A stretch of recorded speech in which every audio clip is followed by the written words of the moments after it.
ৰঙিয়া জিলা কাৰাটে সন্থাৰ উদ্যোগত প্ৰতি বছৰৰ দৰে এই বছৰো চতুৰ্থ বাৰ্ষিক ৰঙিয়া ডিষ্ট্ৰিক্ট কাৰাটে চেম্পিয়নশ্বিপ 2024 আৰম্ভ হৈছে আৰু আজি দেখিছোঁ আমি ৰঙিয়া জিলাৰ বিভিন্ন প্ৰান্তৰ পৰা লগতে অসমৰ বিভিন্ন স্থানৰ পৰা আহি কাৰাটেৰ যিসকল প্ৰতিযোগী সেইসকলে আজি আহি ইয়াত উপস্থিত হৈছে আৰু ইতিমধ্যেই বিভিন্ন পৰ্যায়ত বিভিন্ন লেভেলত তেওঁলোকৰ খেল আৰম্ভ হৈছে আৰু অসমৰ যিমান কাৰাটে আমাৰ জিলাৰ সংস্থা আছে তাৰ ভিতৰত ৰঙিয়া জিলা সংস্থা এটা অন্যতম সংস্থাৰূপে ইতিমধ্যে পৰিগণিত হৈছে চিহ্নিত হৈছে।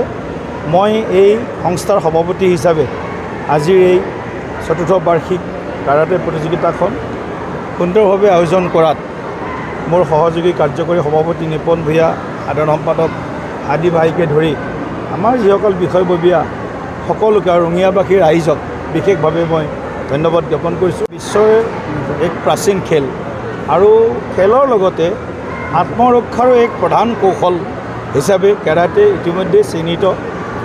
কেৰাটেৰ যিটো আমি দেখিছোঁ আজিৰ সময়ত যিটো আমি বিশেষকৈ আমাৰ যিসকল আমাৰ যুৱতী বা যিসকল আমাৰ কন্যা এই তেওঁলোকৰ কাৰণেও কেৰাটে শিকাটো অত্যন্ত জৰুৰী, কাৰণ আত্মৰক্ষা এটা আমাৰ সকলো শাস্ত্ৰ সকলো আমাৰ হেৰিত কৈছে যে আমি সকলোৱে নিজক আত্মৰক্ষা কৰা আমি অগ্ৰসৰ হ'ব লাগে, সকলোৱে চেষ্টা কৰিব লাগে আৰু কাৰাটেৰ জৰিয়তে ল'ৰা ছোৱালী বিশেষকৈ ছোৱালীয়ে বিশেষকৈ এই কাৰাটেত প্ৰশিক্ষণ লাভ কৰি এই প্ৰতিযোগিতাবিলাকত অংশগ্ৰহণ কৰি অন্য আৰু মানে বহুতক তেওঁলোকে উদ্বুদ্ধ কৰিব পাৰে।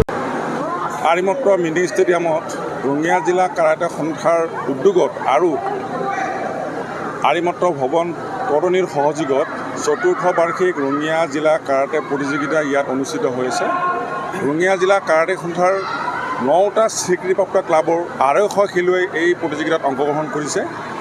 ইতিমধ্যে আমাৰ ৰাতিপুৱা 9 বজাৰ পৰা খেল আৰম্ভ হৈছে আৰু খুব সুন্দৰভাৱে খেল অনুষ্ঠিত হৈ আছে। যিকোনো খবৰৰ বাবে যোগাযোগ কৰক 7099017330 অথবা 7099017990 নম্বৰত।